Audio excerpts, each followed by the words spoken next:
Hello, this is Deepshikha and welcome back to my YouTube channel alpha square. मेरा आज का topic periodicity and atom है और मैं इन दोनों चैप्टर्स को एक साथ क्यों पढ़ा रही हूँ? मैं पूरा चैप्टर नहीं पढ़ा रही हूँ, मैं इनमें जो इन्वॉल्वमेंट है जिन साइंटिस्ट की अ, उनके बारे में थोड़ा डिस्कस करेंगे क्योंकि हम कभी-कभी ऐसा होता है कि हमें नहीं पता होता कि जो इलेक्ट्रॉन, प्रोटॉन है, वो एटम में यूज़ होते हैं और उसके बाद हमारा पीरियोडिसिटी जो चैप्टर है उसमें जो इनका इन्वॉल्वमेंट है वो यहाँ से वहाँ तक हम कैसे पहुँचते हैं। तो सबसे पहले मैंने लेवोशिए का नाम रखा है और लेवोशिए को आप शायद एक चैप्टर में और पढ़े होंगे। ये some basic concept of chemistry हमारा चैप्टर 11th का क्लास 11th का चैप्टर 1 है और उसमें लेवोशिए का ज़िक्र होता है। इन्होंने law of conservation of mass दिया था और ये इन्होंने शायद 1744 में दिया था वो लॉ। उसके बाद में इन्होंने पीरियोडिसिटी मतलब कुछ एलिमेंट्स हमें पता चल गए थे कि ये एलिमेंट्स हैं, मतलब एलिमेंट्स हम सब जानते हैं। अगर मैं हिंदी में बात करूँ वो पदार्थ के 33 हमें एलिमेंट्स उस टाइम पे पता था। तो इन 33 को एलिमेंट्स को इन्होंने क्लासिफाइड किया। अब सबसे पहले जो पीरियोडिसिटी जो चैप्टर है, पीरियोडिसिटी क्या है? पहले मैं आपको ये बता देती हूँ। पीरियोडिसिटी इज़ जब हम एलिमेंट्स को क्लासिफाइड करें, उनकी प्रॉपर्टीज़ और प्रॉपर्टीज़ कौन-कौन सी? केमिकल और फिज़िकल के अकॉर्डिंग हम उनको क्लासिफाइड करें और अगर कुछ ऐसे ग्रुप्स बना दें जिनकी physical and chemical properties similar हो, हमारा पीरियोडिसिटी कहलाता है, ठीक है? तो पीरियोडिसिटी का यूज़ कर क्यों रहे थे हम? पीरियोडिसिटी करना क्यों चाह रहे थे? क्योंकि इतने सारे एलिमेंट्स हो गए थे ताकि एक एलिमेंट के बारे में अगर हमें पता हो तो हमें सेकंड, थर्ड व फोर्थ इनके बारे में भी पता चल जाए। तो उनके बारे में हमारा उनके बारे में डिस्कशन या उनके बारे में क्लासिफिकेशन स्टार्ट हो चुका था। और वहीं जॉन डाल्टन 1808 आपने सबने सुना होगा कि John Dalton theory atomic theory जिन्होंने बताया कि atom is fundamental particle means कि उनको वो सबसे स्मॉलेस्ट पार्टिकल है, ये जॉन डाल्टन ने बोला था। लेकिन ये गलत है क्योंकि बाद में हमारा इलेक्ट्रॉन प्रोटॉन का भी पता चला कि वो एटम के अंदर ही है। उसके बाद आए हमारे प्राउस्ट।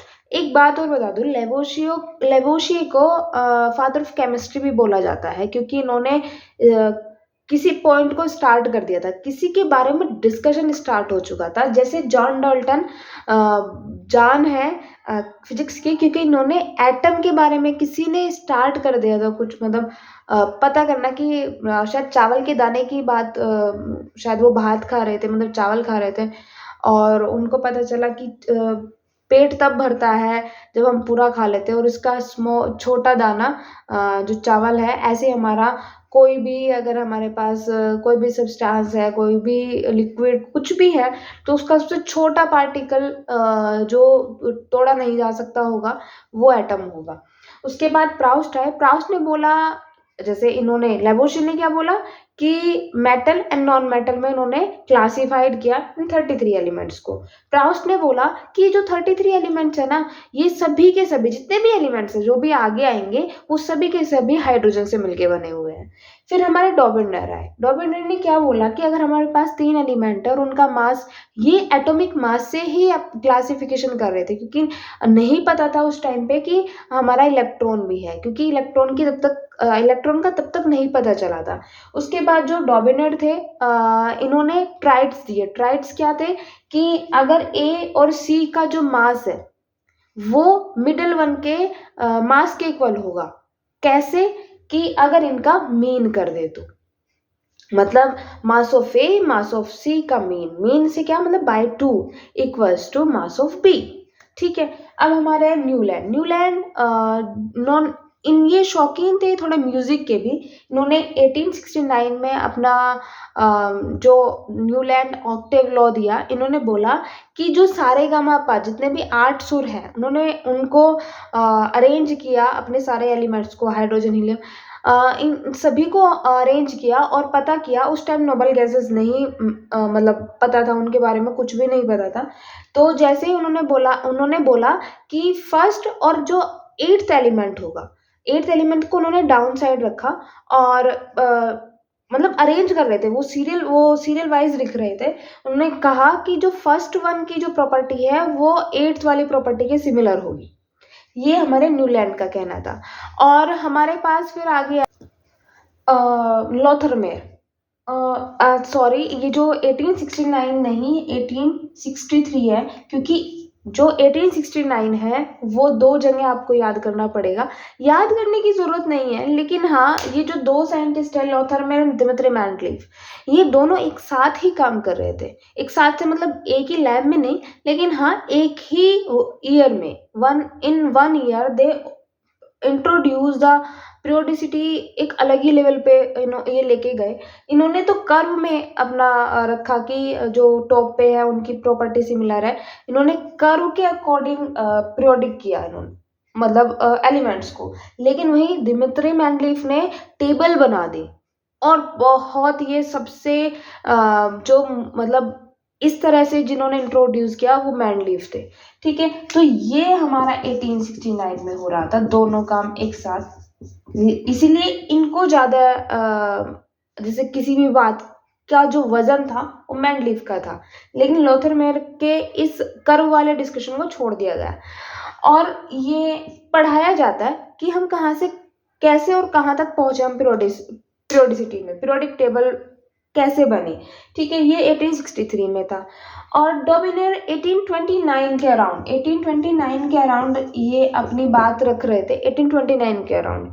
और वहीं जो जॉन डाल्टन है, 1808 में उन्होंने एटम बता तो दिया था, लेकिन जो थॉमसन है अपने हमें पता है, जो थॉमसन है उन्होंने इलेक्ट्रॉन को बताया कि ये इलेक्ट्रॉन है। और ये कब बताया था? 1897 में बताया था, 1897 में। अब देखिए 1897 तक ये कुछ भी बातें नहीं हो रही थी कि कोई इलेक्ट्रॉन चीज भी है। वो थॉमसन थे जिन्होंने बताया कि 1897 में कि ये इलेक्ट्रॉन है, मतलब एटम के अंदर कुछ ऐसा है जो, वो बहुत सारे, मतलब हमें पता है वो तरबूज वाला भी है, वाटरमेलन वाला, तो पुडिंग वाला भी उन्होंने अपना एक कॉन्सेप्ट, एक अपनी फिलोसफी रखी। तो वो बाद की बात है, लेकिन उससे पहले हम मेंडलीफ तक हमारे पास केवल एटॉमिक मास के अकॉर्डिंग ही हम उसको क्लासिफाइड कर रहे थे 1869 तक। उसके बाद जैसे ही 1897 में हमें पता चला कि ये इलेक्ट्रॉन, मतलब उसके अंदर एक इलेक्ट्रॉन भी होता है। और ये पता कैसे चला? हमें पता है कि थॉमसन, सर विलियम क्रूक्स है, वो एक डिस्चार्ज ट्यूब लेके एक्सपेरिमेंट कर रहे थे। तो थॉमसन ने उनको बताया कि ये जो मतलब फ्लोरेसेंट दे रहा है स्क्रीन पे, वो इलेक्ट्रॉन है। आप जैसे पढ़ेंगे तो आपको पता चल जाएगा मैं कहाँ पे बात पहुंचा रही हूँ। ठीक है, बस मैं आप भी फिलहाल साइंस, क्योंकि जितना डीप जाऊंगी बहुत लंबी वीडियो होगी और आप फिर तो उसको थोड़ा हम इग्नोर करते हैं। फिर आए हमारे रदरफोर्ड। रदरफोर्ड अल्फा स्कैटरिंग वाला हमने सबने शायद पढ़ा है, लेकिन हम फिर भी एक बार रिकॉल कर देते हैं। इन्होंने गोल्ड फॉइल ली और उस पे मतलब बीम के अकॉर्डिंग इलेक्ट्रॉन की बम्बार्डिंग की, और पता चला कि कुछ तो वापस ही आ रहे थे और कुछ क्रॉस कर रहे थे और कुछ किसी एंगल पे मुड़ गए थे। तो ये रदरफोर्ड थे। लेकिन प्रोटॉन का पता किसने किया था? थोड़ा उसमें कॉन्ट्राडिक्शन है, क्योंकि गोल्डस्टीन थे जो एक्सपेरिमेंट परफॉर्म कर रहे थे जब थॉमसन ने इलेक्ट्रॉन बता दिया था, और जो सर विलियम क्रूक्स का जो डिस्चार्ज ट्यूब था उसी पे ही काम कर रहे थे ई गोल्डस्टीन भी, क्योंकि वो परफोर्टेड कैथोड जो हमारी ट्यूब थी उसके अकॉर्डिंग, उस परफोर्टेड क्या होता है, मतलब छेद छेद कर दिए थे। पहले तो थी दोनों एक साथ, कैथोड और एनोड, मतलब उसमें कोई छेद नहीं था, और पता चल रहा था हमारा कि कैथोड रे जो है जा रही है और फ्लोरेसेंट दिखा रही है। लेकिन वहीं ई गोल्डस्टीन ने कैथोड रे को डैश डैश मतलब तोड़ दिया, थोड़ा टुकड़े टुकड़े कर दिए। ऐसा नहीं, मतलब उसमें छेद छेद कर दिए, और पता चला कि नहीं, वो बैक भी कुछ है जो फ्लोरेसेंट दिखा रहा है, तो मतलब उसको न्यूट्रल करने के लिए प्रोटॉन होगा। लेकिन ई गोल्डस्टीन का नाम नहीं आता है, जहां भी पढ़ा जाता है वो रदरफोर्ड पर पढ़ा जाता है। और फिर हमारे आए न्यूट्रॉन को पता करने वाले, वो थे चैडविक। तो यहाँ तक था, लेकिन एक शॉर्ट ट्रिक मैं आपको बताती हूँ कि जो मैंने अपने टाइम में मतलब पढ़ी थी, बहुत यूजफुल भी थी। ईंट पर नाच, मतलब कि इलेक्ट्रॉन किसने पता किया? थॉमसन ने। प्रोटॉन रदरफोर्ड ने, न्यूट्रॉन चैडविक ने। बट रदरफोर्ड बुक में दिए रखते हैं, जो मेरी बुक है वो रदरफोर्ड ही दे रखी है क्योंकि मैं यूपी बोर्ड से थी। लेकिन मतलब एक्सपेरिमेंट जो कंडक्ट कर रहे थे वो चैडविक थे, सॉरी ई गोल्डस्टीन थे। तो वो it's up to you, but Rutherford correct माना जाएगा। और अब शायद ई गोल्डस्टीन को भी मतलब अपना स्पेस मिलने लगा है। मैंने अब का नहीं पढ़ा कि अब क्या है। आप चेक कर सकते हैं कि कौन थे जिन्होंने प्रोटॉन की खोज की थी। और हमारा केवल अभी के लिए इतना ही कि सबसे पहले हम मतलब कहाँ से पीरियोडिक टेबल कब स्टार्ट करने लगे, बातचीत कब स्टार्ट हुई हमारी, वो तब हुई जब हमारे पास इलेक्ट्रॉन 1897 के बाद में आया। और प्रोटॉन आया हमारा, इलेक्ट्रॉन तो आ गया, प्रोटॉन प्रोटॉन कब हुआ हमारे पास, प्रोटॉन कब आया था 1819 में। 1819 के अराउंड प्रोटॉन आया।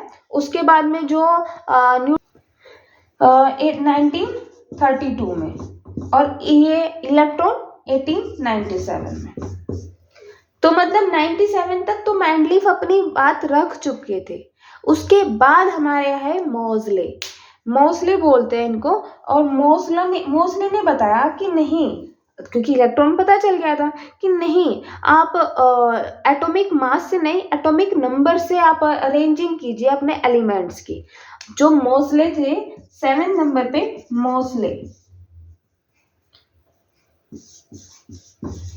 मोज़ले आए। उन्होंने 1913 में अपनी बात रखी, 1913 में, कि नहीं, आप एटॉमिक मास से नहीं, एटॉमिक नंबर से आप अपना पीरियोडिक फंक्शन बनाइए, पीरियोडिक टेबल का पीरियोडिक फंक्शन बनाइए। उसके बाद हमारे पास आए मतलब इसके बाद मोज़ले ने मॉडर्न पीरियोडिक टेबल का नींव रख दी थी। और इनको थोड़ा बोरबरी और रैंग वार्नर जो नाम के साइंटिस्ट थे, उन्होंने अरेंजिंग करने में हेल्प की थी।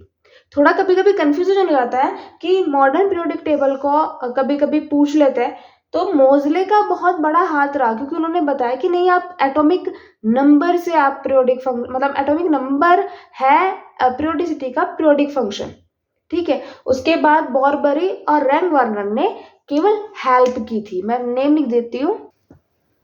तो बोरबरी, ये दोनों भी एक ही नेम नहीं है, बहुत अलग साइंटिस्ट का नेम है और बरी अलग साइंटिस्ट का नेम है, और रैंग वार्नर अलग साइंटिस्ट। ये केवल हेल्प कर रहे थे अरेंजिंग, उन्होंने अरेंज किया, लेकिन मोज़ले को मॉडर्न पीरियोडिक टेबल का को बताने वाला माना गया है, ठीक है। और किन्होंने इसको मॉडिफाइड किया, कौन सी टेबल को मॉडिफाइड किया, वो मैंडलीफ की टेबल थी जिन्होंने मोज़ले ने उनकी टेबल को मॉडिफाइड किया, किन्होंने, बोरबरी ने। आई थिंक हम पीरियोडिसिटी के जितने भी साइंटिस्ट थे, कहाँ तक हम मॉडर्न पीरियोडिक टेबल तक पहुँचे हैं, और कैसे हमारे जितने भी साइंटिस्ट जिन्होंने मतलब इलेक्ट्रॉन, प्रोटॉन, न्यूट्रॉन को बताने वाले जो थे, कहाँ से कहाँ तक पहुँचे हैं। जॉन डाल्टन एटॉमिक थ्योरी से, और हम चैडविक न्यूट्रॉन तक पहुँचे हैं, ठीक है। ये साइंटिस्ट हमारे मतलब जिन्होंने हमें बताया पीरियोडिसिटी एंड एटम के बारे में डिस्कशन करना। अभी के लिए इतना ही। Thank you, bye bye, take care. और एक चीज़ बतानी है, क्योंकि ये मेरा चैनल बहुत पुराना है, 5-6 साल हो गए हैं, और मैं इस पे कोई भी वीडियो अपलोड नहीं कर पाई थी, लेकिन मैं अब कंटिन्यू करूँगी क्योंकि मैं टीजीटी की तैयारी कर रही हूँ। आई थिंक आप में से काफ़ी सारे टीजीटी की तैयारी कर रहे होंगे, और केमिस्ट्री में कुछ प्रॉब्लम्स आती हैं, जैसे सबसे ज़्यादा तो मेरे ख्याल से पीरियोडिक, जो साइंस का फिजिक्स और मैथ्स में अच्छा होता है, वो थोड़ा केमिस्ट्री में डरता भी है। मैं भी डर रही थी, लेकिन जब थोड़ा मतलब आप हाथ में लेते हैं ना, तो सॉल्व होता जाता है। आई होप कि नेक्स्ट टाइम हम जल्दी वीडियो अपलोड करेंगे, क्योंकि थोड़ा डाटा का भी प्रॉब्लम रहता है। Thank you, bye bye. I hope कि आपके लिए काफ़ी यूज़फुल रहेगा।